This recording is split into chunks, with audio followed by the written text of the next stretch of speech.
Good morning. This is Gary Cross from Heirloom Popcorn Seed Company. And what a lot of people don't realize is that I do, uh, I've had a long career in agriculture, almost 40, if not 40 years in agriculture, working in different capacities all over the United States. Worked in a lot of different crops, worked with a lot of different farmers with different crops. I've worked toward moving a betterment of agriculture.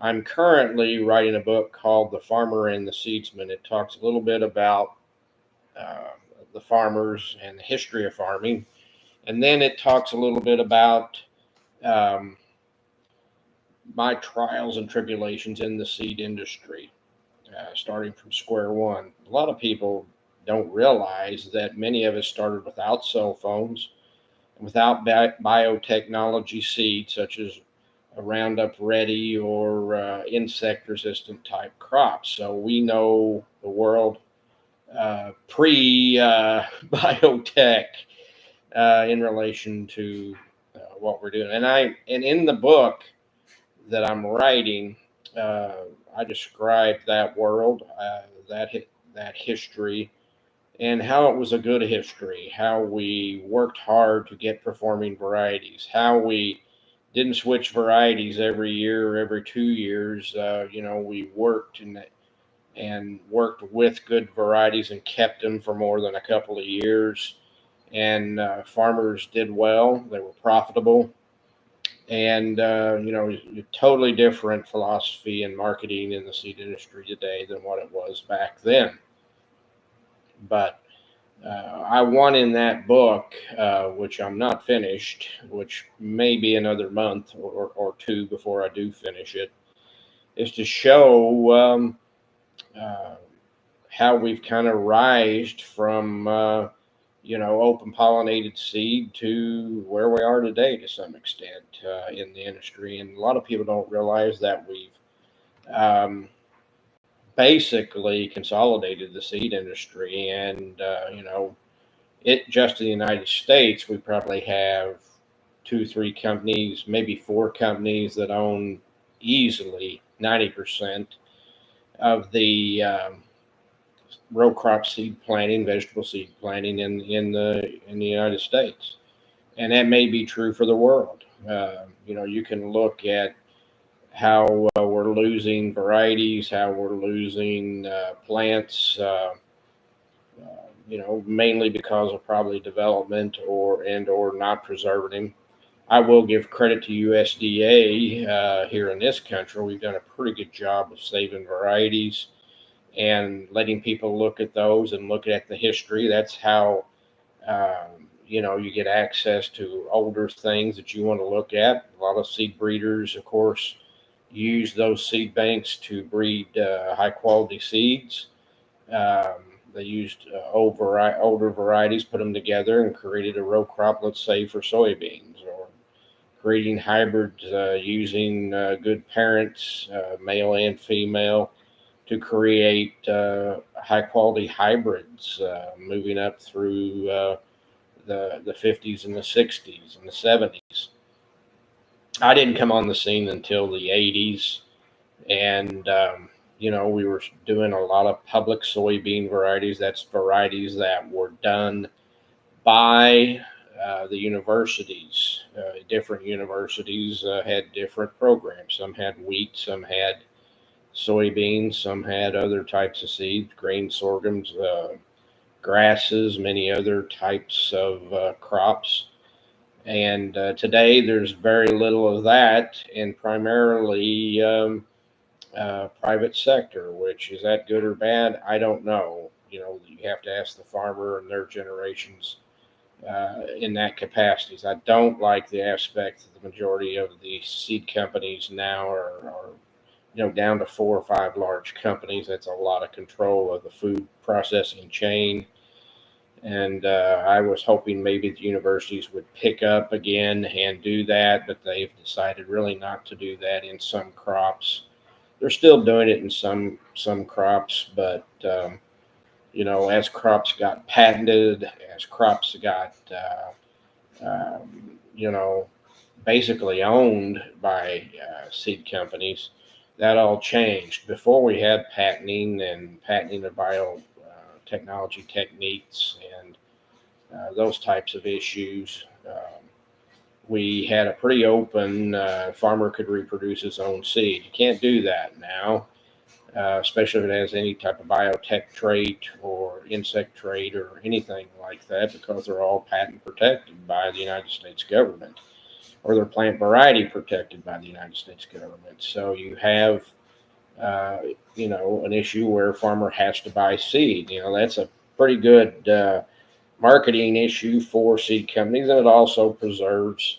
They put a lot of money in those varieties, and it preserves their integrity within that. And you can be the judge if that's a good or bad thing.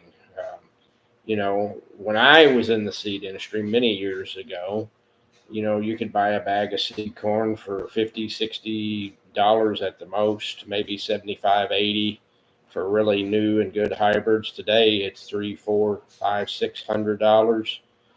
Soybeans is kind of the same in relation to you could buy a good bag of soybeans for 15, $20 now. Today it's 40, $50 or more. And you get a lot of traits with it and a lot of issues that you didn't get when I was in the seed industry. You had to spend more money on chemicals and farm uh, trips across the field with your equipment. So, it has been a cost savings from that standpoint, but maybe not as much in the seed aspect. So, um, we've grown in that capacity, and but we've narrowed in the focus of diversity of the uh, seeds that we're out here that we're planting, especially in row crop agriculture.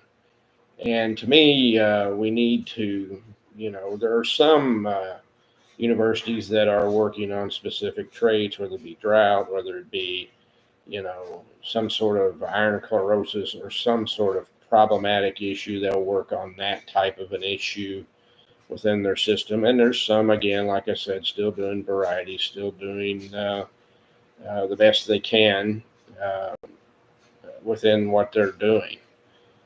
Um, Today, also, um, we did a lot of stuff back then starting in the biotech area when there wasn't a lot of acceptance, and especially foreign markets, which is our biggest industry, is the export of agricultural crops. There is no bigger industry in the United States than that. And you never hear anything on TV, podcasts, even really agricultural programs and podcasts on talking about that being the largest export that we have, talking about how much money that generates, talking about how we have 1 in 10 jobs in agriculture, how we have a shortage of workers in agriculture and people in agriculture, how overall that um, getting good folks to jobs. A lot of the jobs are not in the places where a young person wants to go. Northwest North Dakota, when there's not much there, but it's a good job. But there's not much of a social life when you're in a town of 200 and the county's 1,200, and you have to travel many miles to be able to go and do anything, unless you just like staying at home and doing your own thing. But these are some of the issues that we're struggling with in the workforce part of agriculture, and is getting people to understand that agriculture is work. You got to pay dues. You got to, it's a relationship business. And if you're in sales, that farmer wants to know what you're about and what you think of his farm and how you're going to help him manage his farm from the standpoint of risk. And I'm talking risk management is what every agricultural person is, from a farmer, from a seed salesman. A seed salesman is a risk manager from the standpoint of helping him get the best varieties for the ultimate yield on his soil types that perform the best. Fertilizer guy, kind of in the same person, in the same guise, from the standpoint of getting proper fertilizer, using precision ag, and getting what they need and not what they think they need, specifically put on their soil. And chemicals are the same, agricultural chemicals are the same way. And how we're working and doing that has been efficient. Again, too, agriculture are large agricultural stewards. A lot of farmers are very good stewards in this country and have done a lot since the Dust Bowl, which, 75 to 80 years ago. Um, we're getting closer to 100th anniversary of that, and how we've improved since then. How we've went from working with mules and horses to plow fields to $1 million pieces of equipment to work fields in a precision manner, and being able to get the best data out of what we're doing and try and be cost effective in doing that. So anyway, I'm going to start some of my um, talks, not necessarily on popcorn, but just agricultural in general. Um, we're having lower corn prices right now, which is affecting the agriculture industry. Popcorn is probably going to be at a little bit lower price because when corn falls, usually popcorn does, but that's not necessarily true all the time.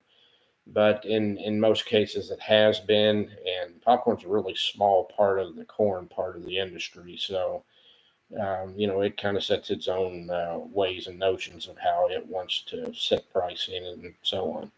So, anyway, uh, happy popping. I'll see you next time. We'll talk more about agriculture and maybe some more history of agriculture from my perspectives and go from there. Thank you for watching.